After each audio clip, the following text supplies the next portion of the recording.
सातारा जिल्ह्यातील मोरणा विभागातील पाचगणी या गावात सध्या मी आहे। खरं तर कारण असं आहे येण्याचं, भर पाऊस आहे आणि याच पावसामध्ये पवन ऊर्जा प्रकल्पानं त्यांचे नियम धाब्यावर बसवून या ठिकाणी शेतकऱ्यांच्या स्थानिक शेतकऱ्यांना विश्वासात न घेता मनमानी करत गावाच्या शेजारीच एक भला मोठा टॉवर उभा केलेला आहे आणि हा टॉवर आता सध्या न कळत हालतोय आणि हा धोकादायक परिस्थितीचा टॉवर असल्यामुळे या ठिकाणचे नागरिक रहिवासी आहेत हे हवालदिल झालेत। या अगोदर देखील टॉवर पडण्याच्या या ठिकाणी परिसरामध्ये मोठ्या घटना घडलेल्या आहेत। ही जीवितहानी होऊ नये म्हणून सध्या मनसेचे पाटण तालुका प्रमुख गोरख नारकर यांनी या सगळ्या संदर्भामध्ये गेल्या अनेक दिवसांपासून उठाव केलेला आहे। आपल्या सोबत आहेत ते, त्यांना विचारा नक्की काय विषय आहे आणि सध्या काय पुढची तुमची भूमिका आहे। सर, काय सांगाल, ज्या पद्धतीने तुम्ही गेल्या अनेक दिवसापासून या संदर्भामध्ये उठाव करताय, आता सध्या तुमची भूमिका काय आहे? आता सध्या मी या पवनचक्की अनलिगली उभी केली आहे। या संदर्भात मी आत्तापर्यंत 7 वेळा अमरण उपोषण केले या सर्व शेतकऱ्यांच्या समोर।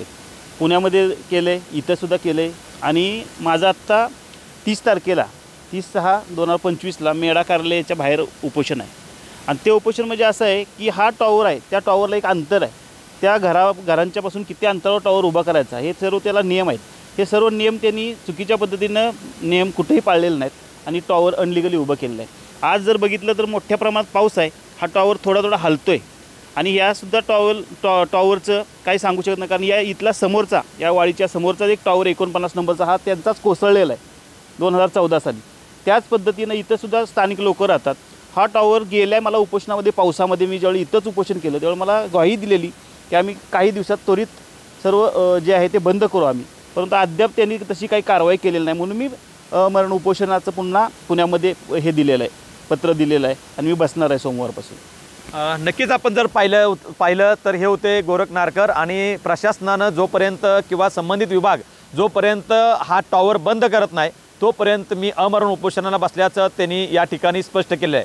त्यामुळे प्रशासनानं लवकरात लवकर हा टॉवर बंद करून सर्वसामान्य कुटुंबाला सुरक्षित त्यांची झोप झाली पाहिजे। हे जवळच टॉवर असल्यामुळे त्यांना रात्रीची झोप देखील या रहिवाशांना लागत नाही आणि या सगळ्या विषयाला घेऊन मनसेनं पुण्यामध्ये आता कार्यालयाच्याच संबंधित विभागाच्या बाहेर हे आंदोलन पुकारलेलं आहे। शशिकांत सूर्यवंशी, लोकशाही मराठी, सातारा। लोकशाही मराठी, ऐका, पहा, जागरूक रहा।